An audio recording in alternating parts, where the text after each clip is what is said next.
안녕하세요. 넥스트먼입니다. 셜록콘트 오늘 굉장히 주가가 급락을 했죠. 이렇게 주가가 급락을 하게 된 사유가 뭘까요? 첫 번째로 한번 제가 말씀을 드리자면요. 첫 번째, 기관이 일괄 매도했습니다. 기존에 가지고 있던 매집을 굉장히 많이 했었거든요. 기관이 매집을 했던 그 막대한 분량의 주식들이 일괄 매도로 시장에 나왔기 때문에 이렇게 주가가 급락을 했어요. 그러면 기관이 왜 이렇게 팔았을까요? 실리콘트는 분명 미래가 밝고요. 그리고 굉장히 좋은 회사임이 누가 봐도 좋은 회사이고요. 그리고 좋아질 회사일 수밖에 없는데 왜 이렇게 기관을 팔았을까? 그 부분을 우리는 봐야 됩니다. 오늘 실리콘투가 이렇게 주가가 급락한 거는 기관이 이제 매도를 한 것 때문인데, 기관은 실적 때문에 매도를 한 거예요. 실적 발표를 했는데 그 실적이 너무 안 좋아서 매도를 했다고 보면 됩니다. 근데 제가 한번 가져와 봤거든요. 한번 보세요. 지금 보는 게 실리콘투가 이번에 발표를 한 2024년도, 작년이죠.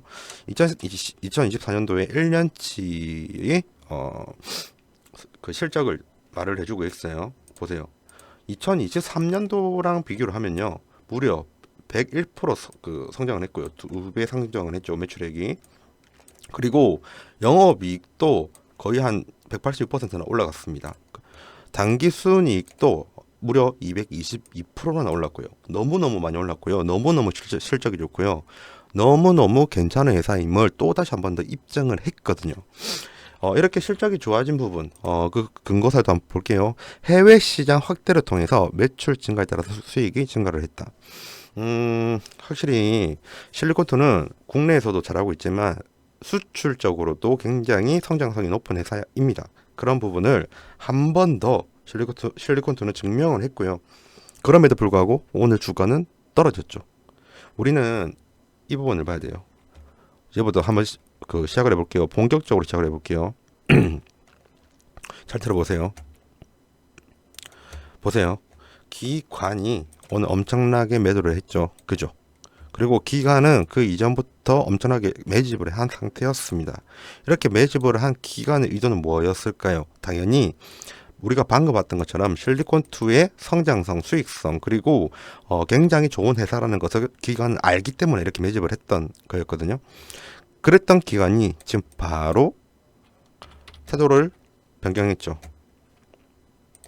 그 사유를 보도록 하겠습니다. 그 사유가 실적의 예상치라는 게 있거든요. 실적의 예상치를 다르게 이야기를 하면 컨센서스라고 하죠. 컨센서스. 이 컨센서스가 1924억이 나올 거라고 이제 기관을 봤던 거예요. 그렇게. 그리고 영업이익도 역시 390 정도는 나올 거라고 봤는데 실질적으로 어떻게 나왔냐? 이게 한 1750억 정도 나왔고요. 그리고 영업이익이 대략 한 60억 정도, 150억 정도, 그 정도 나왔습니다. 그러니까 예상치보다 작게 나왔다는 거죠. 아무리 작년 대비로 굉장히 높게 나왔고, 그리고 앞으로도 높아질 것으로 보긴 하는데, 이렇게 4분기가 컨센 대비로 낮다고 하면 추후에 2025년도, 2026년도의 컨센도 예상보다 낮을 확률이 높다, 이렇게 보는 겁니다. 그렇게 된다고 하면 기업의 가치가 달라져요.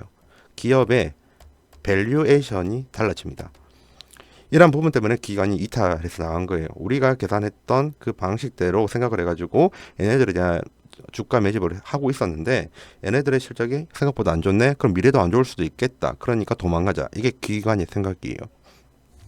자, 여러분들에게 이 말씀을 드린 이유가 뭐냐면요, 기업의 가치, 기업의 밸류에이션 쪽을 보는 것도 중요합니다. 진짜로. 왜냐면 기관도 외국인도 그렇고요. 덩치가 큰 회사일수록 기업 밸류에이션을 측정한 다음에 들어와요. 일반적으로. 작은 회사들은 안 그렇겠죠. 근데 큰 회사들은 그렇거든요. 그래서 기업의 가치와 기업의 밸류에이션을 구할 줄 알아야 됩니다. 지금 이거예요. 보세요. 좀 올려보도록 할게요. 원래 기존의 컨센대로 간다고 하면 실리코터의 기업의 가치가 커지기 때문에 당연히 이러한 PBR 밴드도 이렇게 우상향, 그리고 PER 밴드도 우상향이 되는 걸로 기관은 구합니다. 기업의 가치를 구할 때.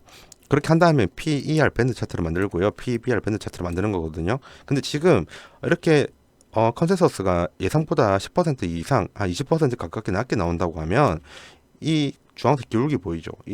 그 주황색의 기울기가 걔네들 이렇게 다시 바꿔요. 적어도 내부적으로. 어떤 느낌인지 알겠죠? 그렇게 본다고 하면 지금의 이 주가는 원래는 이거 기준으로 본다고 하면 미래의 가치를 가지고 온다고 하면 저평가 구간이라고 생각을 했는데 이런 식으로 갈 것이라고 자기들이 수정을 해서 한 번 더 구한다고 하면 지금의 주가는 고평가라고 생각을 하는 거죠. 그러니까 고평가 이형 구간이다라고 의견을 바꾼 겁니다. 그래서 기관이 이탈을 한 거고요. PER 밴드 쪽으로도 마찬가지예요. 이 기울기가 이렇게 올라갈 거라고 예상은 했는데 이번에 실적이 안 좋은 거로 통해서 PER 밴드 차트도 이런 식으로 내부적으로 바꿀 거예요. 그러면 이거 기준으로 봤었을 때는 분명히 이 지점의 주가는 저평가다라고 생각하고 있는데 이렇게 바꾸고 나서부터는 이 부분이 고평가 이형 구간인 거죠. 그러니까 기관이 하루 만에 이탈을 한 겁니다. 한마디로 이거죠. 어쨌든 이번 실적으로 인해서 주가가 이렇게 급락을 한 거고요. 근데 만약에 진짜 만약이에요. 1분기 실적이 2025년도 1분기 실적이 컨센서스를 상회를 하죠. 다시. 그러면 다시 기관과 외국인은 들어와요. 그렇게 된다고 하면 주가는 오늘 비록 급락은 했지만 다시 한번 올라갈 확률이 있습니다. 지금부터 실리콘2의 주가를 보려면요. 실적 위주로 보는 게 좋아요. 근데 내년 뭐죠? 그 2025년도 1분기 실적이 대략 4월에서 5월쯤에 나오거든요. 그때까지 시간이 남아 있잖아요. 그러면 지금 워낙 주가가 많이 떨어진 상태이기 때문에 회복은 할 겁니다. 아마 회복은 할 거고 내년 1분기도 실적을 잘 봐야 됩니다. 이런 거 실리콘도 예를 들면 2025년도 1분기 실적이 지금 흐름이 작년이랑 비교하면 어떻냐 이렇게 IR 부서에 묻지 마시고요. 컨센서스는 이렇게 나왔던데 이 정도 달성할 정도의 흐름은 보이냐라고 IR 부서에 한 문의를 하면 대답을 줄 거예요. 한번 다음에 정말 실리콘투에 목숨을 거신 그런 그 정도로 많이 사신 분들이라면 한번 IR 부서에 문의를 하시는 것을 추천을 드립니다. 어쨌든 간에 오늘 이렇게 그 주가가 떨어진 사유는 이러한 이유 때문에 떨어진 거고요. 근데 제가 하나 더 말씀드릴게요. 기관이 아까 말씀드렸잖아요. 기관이 컨센서스보다 생각보다 많이 안 나와서 일괄 매도를 한 것 때문에 더 떨어진 게 있어요. 더 떨어진 부분이 있으니까 이런 걸 납폭 가대라고 하죠. 납폭 가대된 부분이 워낙 커서 순차적으로 좀 회복을 할 겁니다. 아니면 행보를 좀 오래 해가지고 다시 그 주가가 회복을 할 거예요. 그러한 식으로 될 확률이 높으니까 너무 걱정을 안 하셔도 되고요.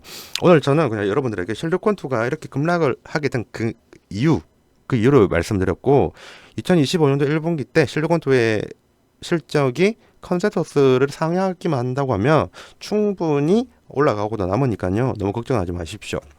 그리고 실리콘2는 수익적인 부분, 성장적인 부분에서 확실히 잘 대처를 하는 회사입니다. 한번 믿고 가시는 것도 나쁘지 않다 이렇게 말씀을 드려봅니다. 실리콘2에 대해서 진짜로 뭐 1분기 관련된 실적이라는 부분이라든지 아니면 진짜로 와 이제 무서워서 내가 혼자 대응하기 힘들다 하시는 분들은 연락 주세요. 연락 주시면 제가 어떤 식으로 주가가 좋아지는 부분이 있는지 안 좋아지는지 매일 모니터링 하면서 여러분들에게 말씀을 드려보도록 할게요. 진짜 혼자서 더 이상 무섭다 하시는 분들은 문자 주시면 됩니다. 전화 주시면 안 돼요. 문자 주셔야 돼요. 지금까지 영상을 시청해 주셔서 감사드리고 다음에 다른 좋은 종목으로 찾아뵙도록 하겠습니다. 감사합니다.